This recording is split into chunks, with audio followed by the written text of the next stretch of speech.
This is the main character of my webcomic, and 100 assassins are trying to cancel his life subscription. You're probably wondering how he even got in this situation. Who did he piss off so bad that they sent 100 assassins just to clap him? What did he do to make them that mad? This is Project N. He's half man, half man. He got these abilities from a company called Nexivo, who created him and other hybrids like him called Insectids. Nexivo has made it their goal to exterminate every single Insectid they created, including him. So he did the most logical thing possible after managing to escape from them. He broke into their building full of assassins. But why would he do that? He needs to save his insected friend who they captured, called Ten, and they're using her as bait to get to him. So how the hell is he going to get past all the agents trying to assassinate him? You see, this is the final fight of the first arc in my comic, and it's probably one of the most important moments of the story so far. I've been working on this story my entire life, so I need this to be god tier. For this final fight, I've spent weeks scripting, writing, drawing, coloring, starting over, ripping out my hair, just to make sure it's the best piece of work I've ever made. So let me know what you think of it in the end. This first page is going to set up the entire fight scene that's about to happen. So where does this epic fight happen? How does it even start? Well, to answer that, I'm going to need to draw a simple map of Nexivo's headquarters. This over here is the main building. Everything from the outside looks normal, like a normal office block, from the fence to the parking area to the building itself. The cops came to investigate. It would look like just any other office. At least, that's what Nexivo wants you to think. You see, there's actually a secret lab underneath the building that Project N is trying to break into. That's where they're keeping his friend, near the same place where they conducted all the experiments on the Insectids. I'll start off the page with an opening shot of this hallway. This is where the fight begins, but not where it ends. The aesthetic I was going for the lab was more futuristic sci-fi than a realistic biolab, but you know, somewhere in the middle, something that looks like it's not too far off from the future, but is still doable today. I drew it in a style called two-point perspective, so that you can see the assassins coming in from both directions. They're coming and surrounding the room. This room, from my last video, is where he gets caught in 4K by the head of the assassins called Poacher X. That's the main villain. I'm going to add some other assassins running down the stairs. I wanted them doing that because they're coming back to their leader, who gets knocked the hell out of the room into the hallway. That was actually a very powerful hit because the guy who's been hit, aka the villain, is 6'5" and he is wearing body armor, and he's been tossed out across a hallway like that. That hit was OP. That was a strong hit. There's a comment in my last video that said that with his height he should just drop out of the supervillain gig and join the NBA. Yeah, and after this scene he might as well, because this is a bad start to a 1v1.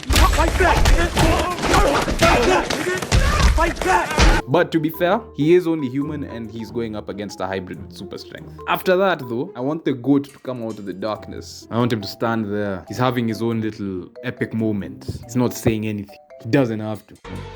He's just standing there, menacingly. I drew this scene from a low angle because it's actually a psychological trick. Drawing from different angles creates different moods of feelings in the reader. Usually low angles are used to convey that a character is powerful. It's also called the worm's eye view because from a worm's POV, a human is basically a god. I also call it the dad angle because everyone knows it's their favorite angle, especially when taking a profile picture. This final panel is actually my favorite from the page. Basically, he gets surrounded by all the assassins at once, immediately, and he realizes, oh yeah, he is now you'd think that this just went smooth, right? You know, I just had the plan. Everything went 100% perfect, you know? Nothing went wrong. A lot of things went wrong.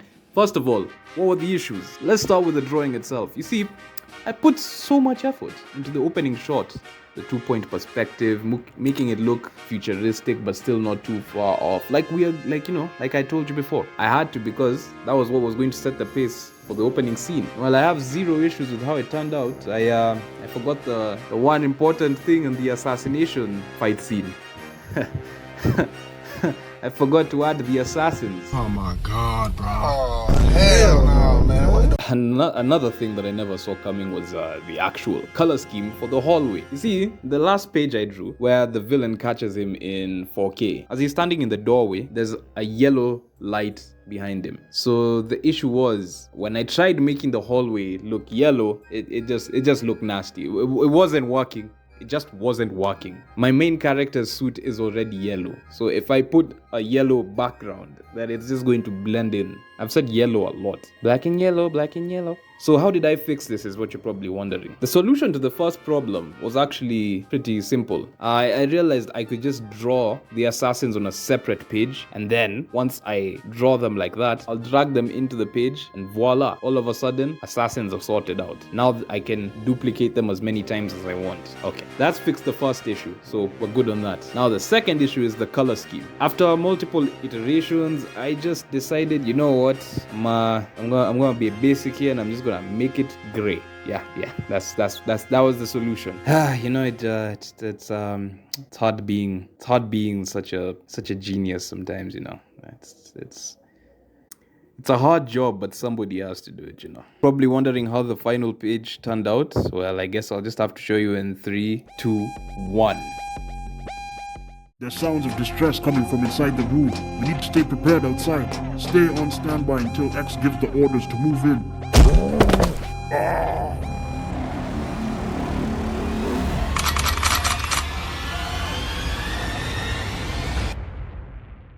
Yeah, that first page is looking good, huh? Oh, that's hot. That's hot. There's still around 3 more pages left in this fight scene. But before we get to those pages, I just want to say thank you for 3,000 subscribers. It's been too long from uploads. I'm also getting a lot of love and fan art. I see it. I really appreciate it. I'm glad that you guys love the character, and to all the people who've been supporting and also the people who've gone to the store and bought something. I really appreciate it, by the way. Just want to say that before we go on to the next one. Now that we've set up the action scene, the next page is actually going to have, I know it sounds crazy, some action.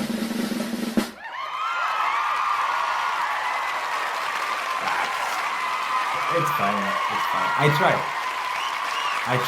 It's gonna start with the villain getting helped up by one of his agents, and then they're gonna ask him the question, should we assassinate him? We have him surrounded. And he's going to say no, because he wants Project N for himself. This is not just about killing him, this is about revenge, and that's going to be explained more in the story as the fight scene goes on. But when they're distracted, Project N is going to take the opportunity. He's just going to knock them out like a bunch of bowling pins. Everyone's going to be flying everywhere. Because, super strength is going to be... Then he's gonna land on the ground like a superhero. He's gonna tell Pendo, the girl who is just rescued, that she needs to get away. I had a problem though.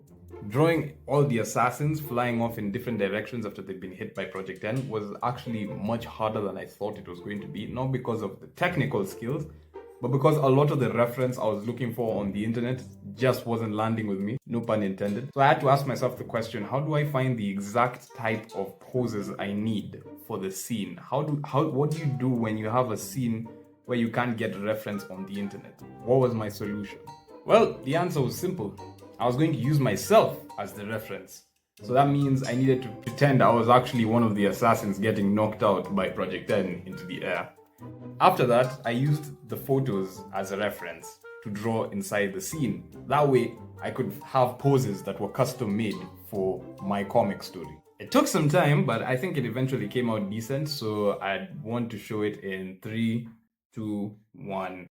So, we have him surrounded. The target is now within shooting range. Requesting permission to exterminate him before he gets a chance to escape. Hold your fire. I don't want the target neutralized. Not yet. Been waiting too long for this moment. Stop! I can help. No, you're too weak. I need you to run as fast as you can. I'll hold them back, but I'm right behind you. Go! In the setup, they surrounded him. In the next page, he attacked them. They have to fight back, so this is them fighting back in this next page. The page will still start with him getting another win. He'll get a W, he'll still knock out a couple of them and send them flying. But then they'll start shooting at him. They'll start shooting at him with something in the story called NXD gun. Now, NXD is a specific chemical gas that they created that is able to destroy the super suits that these insected wear. So if they shoot the bullet at you, it's like a small glass pellet, and once it lands on you, it explodes. That gas starts melting off the suit, giving the wearer, it can slightly poison. It's not super poisonous, but it just makes the wearer weaker. It's like their own kryptonite. So I want them to start shooting at him like, Behind me, out the staircase. Hung, hung, hung, hung. It was already supposed to happen. When I Listen, came in- nigga, I don't know what kind of gun that is. No. Yo, I don't know. That's a different kind of gun. Whack, man. So on this page, there's going to be a lot of shooting. But I wanted to end with Poacher X coming back into the picture. Knock out Project 10 till he lands on the ground. And then from there, he's going to get up and start doing like hand to hand. And no guns, no nothing. It's just him, Project 10, and a bunch of fists. But that won't be shown on the page. It'll just end with Project 10 on the ground. So we've set up all 3 pages. Now we're going to see the action scene playback in 3, 2, 1. There's sounds of distress coming from inside the room. We need to stay prepared outside. Stay on standby until X gives the orders to move in.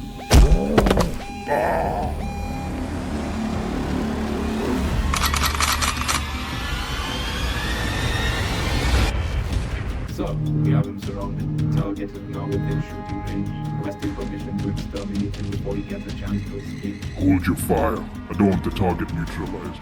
Not yet. Been waiting too long for this moment. Stop. I can... I can help. No, you're too weak. I need you to run as fast as you can.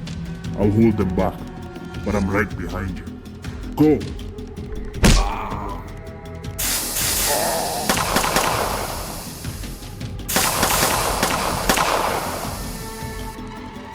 Everyone stand down.